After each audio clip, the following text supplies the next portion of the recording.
It's Think Tank Thursday. We dreamed up Think Tank almost a year ago because one of my big challenges is that we get so caught up in the busyness of doing that we don't take enough time to think. And if there's anything good at all about what's going on right now, is that we have a little bit of time to think, don't we, Rand? Isn't that, I mean, it's amazing. I don't know all of the wonderful things that could come as a result of this very interesting time in our lives, but I gotta believe there's some goodness coming out of it. And I'm absolutely thrilled to have you here with us, Rand. There just couldn't be a more appropriate Think Tank guest. Rand is officially the CEO, is that the right label for you, of SafePark insurance companies. They're our partners. We've partnered, gosh, Rand, how long have we been partners in sponsorship? How many years?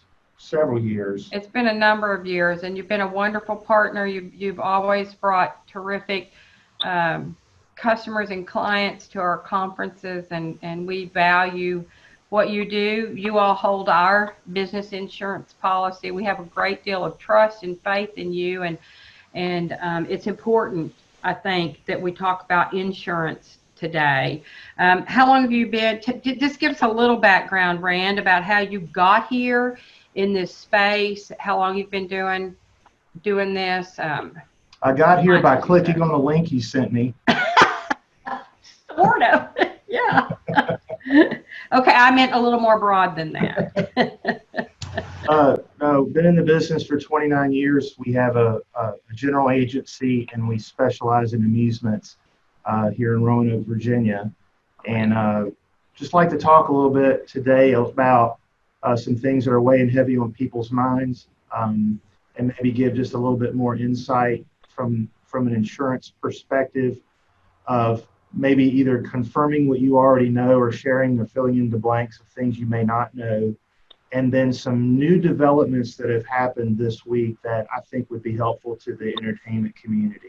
That's great. That's great. Well, as you know, as you probably know, and you and I have talked quite a bit today about our clients. So many of our clients definitely are closed and trying to wade through, oh my gosh, what's next? And so in your mind, what do people need to know about their insurance policies and a pandemic, like at the top level? Okay, so if we rewind this whole thing about a week ago, a little bit over 2 weeks ago, right before Amusement Expo, when we started to see some questions about this, and I'll just, from the questions that we received from many of our clients, as well as folks that we met at the trade show, is how does insurance respond from a lost business or additional expenses incurred during a pandemic? And under the traditional property insurance policy for FECs that buy property insurance and have the business income extension, there is business income coverage, but as many have found out, it's only if you have sustained direct property damage to your business. Okay. So the way the contract reads is the business has to suffer damage before an income claim can be made. And you mean physical damage? Because I can assure you there will be many people that would claim that they've been damaged, right? Exactly. Yeah. And that's 2 weeks ago when we really started answering it to the letter of the law with the policy. That's what the policy says. Then as we started to see various municipalities, counties, local, state governments start to issue decrees to limit attendance or close businesses, there's a provision in a lot of property policies that responds under certain conditions if there's closure by a civil authority. Oh, okay. But it also goes back to the same sort of confines of the coverage, meaning there has to be a property damage event first as a result of the civil authority that basically says there's been property damage and you cannot safely return back to your business because of. So a hurricane, a tornado, Exactly. Wind damage. Okay. Exactly. Okay. So here we are in a situation that in my 29 years, I've never seen anything like this. But what I have seen in other weird insurance instances, and I'll mention Hurricane Sandy from a few years ago, is that there were some issues as far as how the policy read, and then what the state governments enforced the insurance companies to do. Okay. So why I say that, because in the back of our minds from prior experience, while the contract says one thing, it is not unheard of that a governmental entity would step in and say, we're going to require the contract to respond differently. So I don't say that to create any false hope. I just say that for a couple of reasons. Number one, just kind of being plugged into what's going on in the insurance industry and legislatively this week, we have seen a number of things trying to move through state and federal government that would impact these provisions under the policy. Okay. And most recently, we saw a legislative proposal made at the federal level that would require insurance companies to pay these business interruption claims and include the COVID-19 virus as a triggering peril for the Okay. So what you're saying is that potentially some of the laws that are getting passed either at the national, the state, or the local level could impact how insurance might get triggered and potentially be a benefit. Exactly right. And again, not saying this, I want everybody to know that we're trying to put information out there. We don't know these things are going to happen for sure. We're not trying to create false hope. But what we're trying to say is there's a likelihood that there may be some relief for small business owners out there, whether it be through government benefit directly back to the business owner, or directly to the employee, or through the insurance company. So what our message to our clients is, it's really twofold. The first one is, if you have business interruption claim and you have experienced an interruption in your business, we're recommending that you file a business income claim with your insurance company and let them start the claims process so that they can start guiding you through the process of what information that would need to be gathered. What are some of those types of information? And you know what, don't answer my question. Let me give you a question from Elaine. She says that I am worried because we are mostly closed. She said, I contacted the insurance department and asked for help, and they put the policy on hold. Is that going to keep us from being able to possibly claim if the COVID virus is considered a trigger?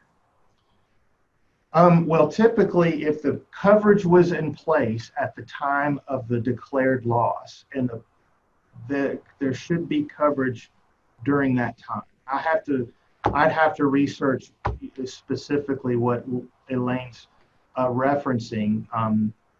That we have a lot of insurance companies that provide outside premium options where you don't pay the insurance company direct, but you pay the finance company who finances the premium on your behalf. Okay. We've seen finance companies allow people to put their payments on hold, and that has no bearing on the insurance contract. So, oh, wonderful. Is that something? I mean, I've seen some things on I've seen some headlines and things about people going to their mortgage companies and asking for a 90-day hold. We know that I think the first part of the law that the president enacted is that you have to file your taxes, but you can do 90 days to pay and things like that. Is that an expectation? Is that, and I don't know, Elaine, maybe you can type in the chat box there to give us a little more clarification about about what your question is. Did you ask the insurance to put your insurance payments on hold? Is that what you're saying? Yeah, we're not aware of any insurance companies suspending the actual insurance coverage. Perfect. They may be providing relief on the installments. Okay. But the only way that you're going to be able to suspend the insurance coverage is by actually canceling the policy altogether, because Okay. there are still other risks that a business has, even if it's shut down and not open to the public. Of course, of course. So it's either the coverage is in force or the coverage is not.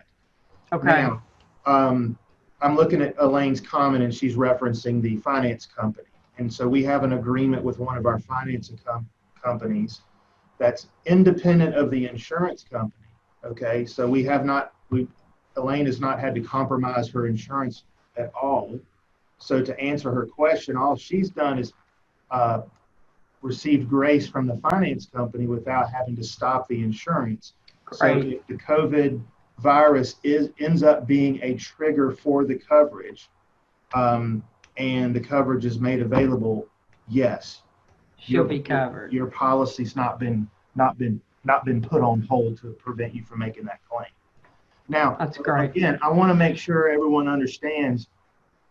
I'm not making any guarantees, and I'm not saying exactly what's happening. We're just kind of taking all this information as it comes in, and basically say, if anything that we should be doing as business owners is don't just resign yourself to say I've got nothing, but start planning in the event relief is made available. So whether the relief is made from the insurance company or through federal grants or through federal law changes or state law changes. Beth, you and I were talking about the Facebook grant. Yes, yeah. Generally, we'll put a cap on those grants, so it's basically going to be first come, first serve.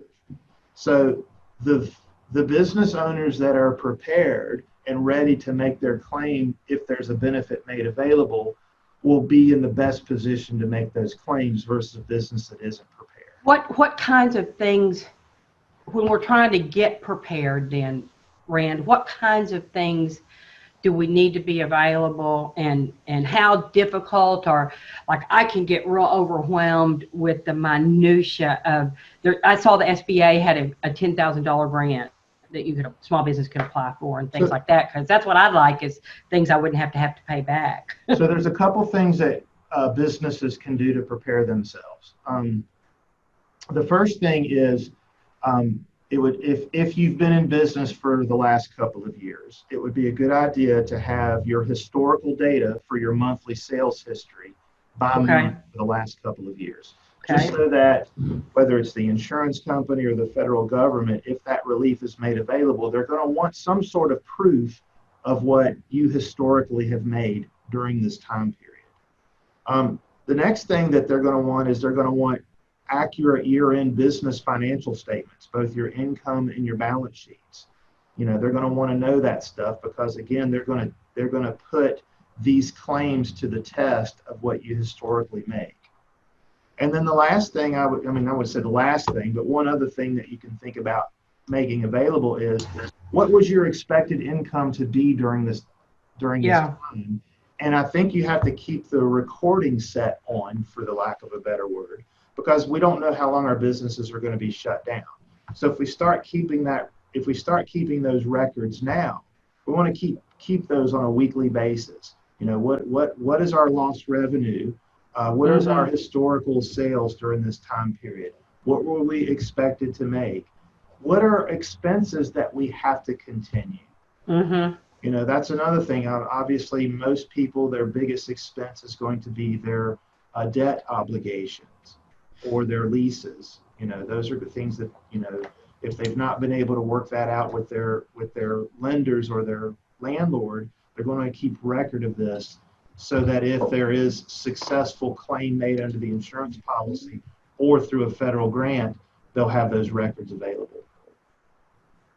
That's great. That's fantastic. I know you've documented a bunch of this stuff on a white paper, correct, Rand? Yeah, I have a white paper. It sort of gives a 30,000-foot view of how the coverage applies, some of the things that we're seeing out there, what our recommendation is and the records that they should be keeping. That's great. And I think if they just email you at rand@safeparkusa.com, or if you want to type it in the chat box there. Type it right now.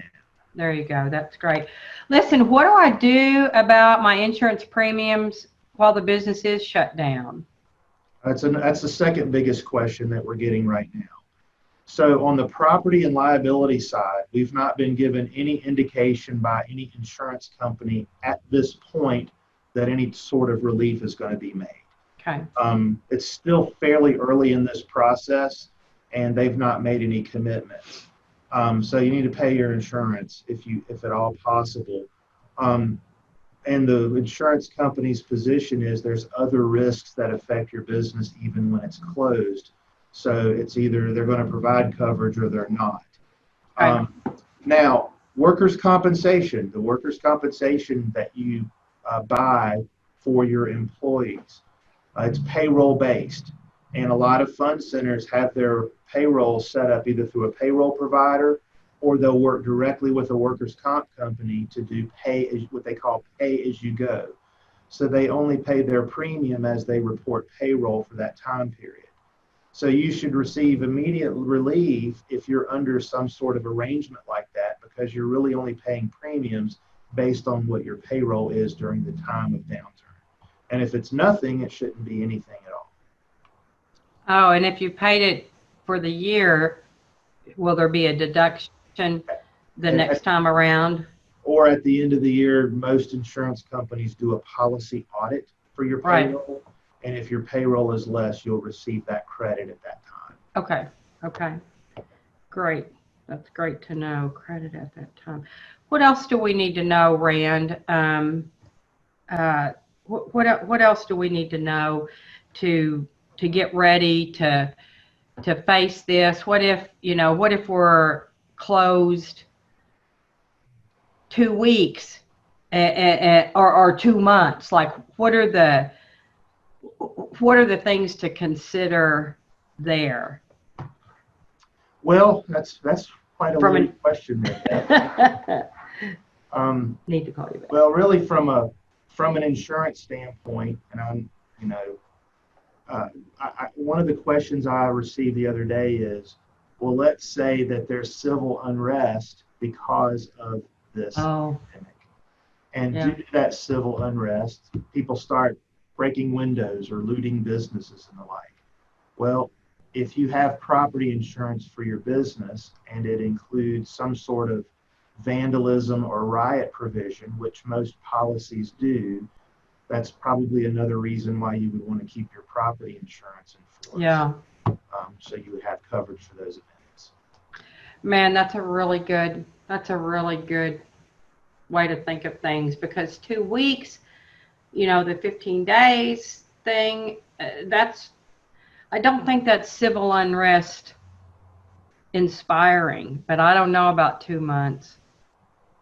Well, we have the greatest country in the world, and we are a free country, and we Americans, we like to get out and stretch our legs. Mm-hmm. And a lot of people are going to be tired of being stuck in their homes or stuck in their businesses, and they can't, or if they're small business, they're going to be tired of being stuck without something to do. And I don't want to be Pollyannish, but I feel like I've got a level of optimism that we're going to persevere through this, and eventually that free spirit's going to prevail. Mm-hmm.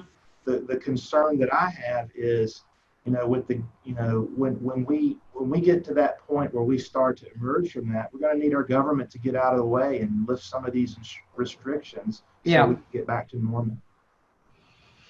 That's interesting. Elaine asked a great question. I hadn't even thought of this at all. She said, what happens if a customer claims they caught the virus at their business? Could they be held liable? Could they make a claim against them? Elaine, that's an excellent question. And basically, there's a couple of things that have to happen. Obviously, we would submit a claim on your behalf under your general liability insurance. And we would expect that there would be defense at the minimum on your behalf by the insurance company. But whenever we adjust a general liability claim, and it's not a clear-cut injury, they have to give us what we call a theory of liability, meaning they have to show us where were you liable for this loss.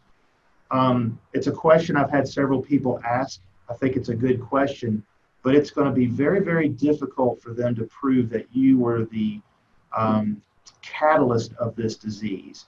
And I think the fact that a lot of businesses are taking such precaution, either if they're just simply closing their doors down, or they're putting very stringent cleaning and sanitation policies in effect, I think you're reducing your risk. But I would have a hard time with someone trying to make that claim, because I don't know how they would prove it was you. But that's great. We would expect the liability insurance company to defend you through that. There are going to be lots of lessons to be learned, and as you mentioned, cleaning and that sort of thing. I wonder if those are some strict guidelines that will forever be in place from here on out, and how would that, how do you put those processes and procedures together, document them, and how does that help in that? I mean, we need to be really clean anyway. Right. But I would think that that's going to be one of those big impacts. I've seen lots of posts about cleaning guidelines and what people are doing to stay safe. That's going to be more important than ever when we get to go back to work, don't you think? Well, yeah, a lot of times when you think about an amusement park, or you're thinking about a family entertainment center, when you're talking about maintenance, a lot of times the emphasis is placed on your go-kart track or your laser tag arena or your bumper cars. Mm-hmm. And most good fun centers are keeping their maintenance logs accordingly. But are you keeping maintenance logs for simple housekeeping and cleaning? And I think that this issue has really raised a new level of awareness for people, that you may be doing the right thing cleaning wise, but are you keeping records of that? Are you documenting? Mm-hmm. Because and you don't see much beyond the bathroom. Like once in a while, you'll see a bathroom maintenance checklist, but. Yeah, you go back to Lane's question, there may likely be a heightened awareness by the general public and have that expectation of cleaning, and there may be extra sensitivity to that. So It's important for fun centers to be prepared with records that they're doing everything that they can to keep the place clean. That's great. That's great. Is there anything else on your mind, Rand, that would be a source of encouragement or inspiration, or even do this now, think about this now, that you would share with the audience? And also, what are you all doing at SafePark? I know at Trainertainment, we are looking at it like this is our real opportunity to develop and to do things we just couldn't do in the past because we were moving so fast, delivering things. Right, so. Right. Well, obviously, as I mentioned earlier, I really believe in our free spirit, our American spirit here in this country. And I find myself having to turn the television off and not buy into the panic so much, and just sit back and go, you know what, sometimes not having a bombardment of this news just helps you have a more positive outlook in tough times. And I really have, and maybe I'm naive, but I just have a belief in the American entrepreneurial spirit within the FEC community that we're gonna be resilient and we're gonna get through this. But I would caution people to be thinking about, I don't know if anyone's on the FEC operators group, but there was a good post that was put on there by Kevin Lonzo, who's an attorney, and he specializes within the amusement industry. And he placed caution to those that are making crucial business decisions, whether it be regarding your lease, whether it be regarding reduced payroll or employee hours, or anything that could potentially put an FEC at risk inadvertently. To just be cautious about making those decisions, to make sure you're following the applicable laws. There's movement at the legislative level right now with FMLA, and those guidelines are, I believe something went into effect today about granting pay for up to 80 hours for employees. You know, it's important to get versed on those types of things and understand whether you, whether you apply to those rules or if you're exempt. For those businesses out there that aren't a traditional FEC, think about your work at home policies. Make sure you're consistent across the board, and stay safe.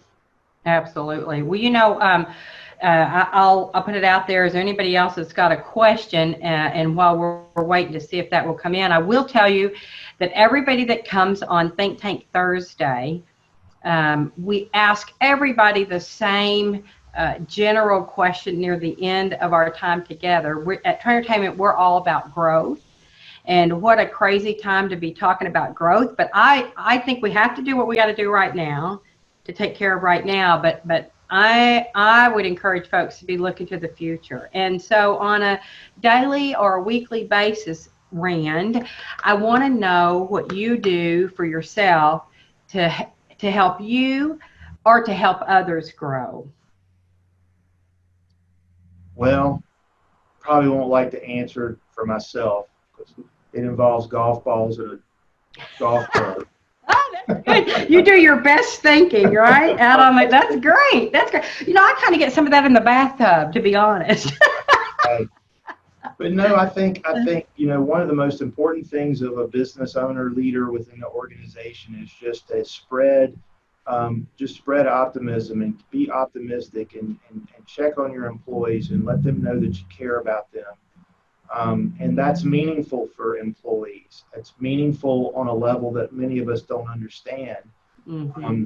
But that's one thing we've really been encouraging our staff is even at such bleak times right now,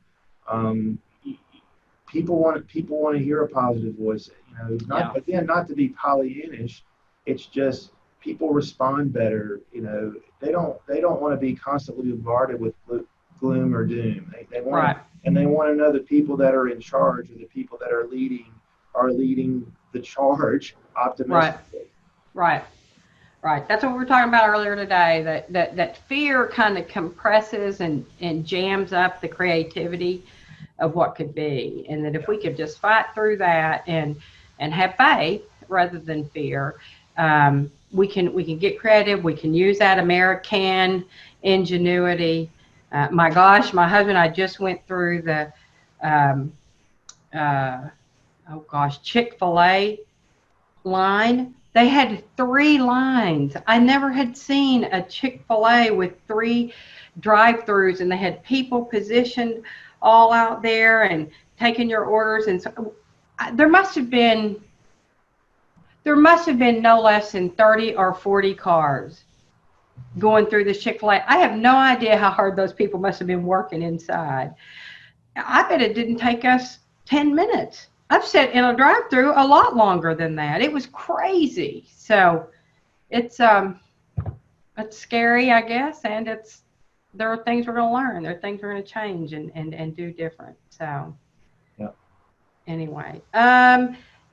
Somebody said, thoughts on attempts to bring revenue in at a time for businesses that are closed, gift card specials to be used once things go back to normal. I think that's exactly right. Jessica, we'll do a peer talk next Wednesday. Kind of be watching our Facebook for that. We think it's important to get proprietors and business owners together. We did it this last week on Tuesday, I believe, but we're going to try to do that on Wednesdays each week to kind of come through and give you all a space to talk to each other. And we sure would invite you to come on and join us for that. Rand, this was great. I appreciate you spending time. I promised you at least half the amount of time that you had to spend with me today, and I appreciate you giving it to me. Thanks for the opportunity. Well, I apologize for the technical difficulty, and I know that your expertise is extremely valuable. I can't imagine how busy your team is going to be. Y'all are going to need 3 drive-throughs, just like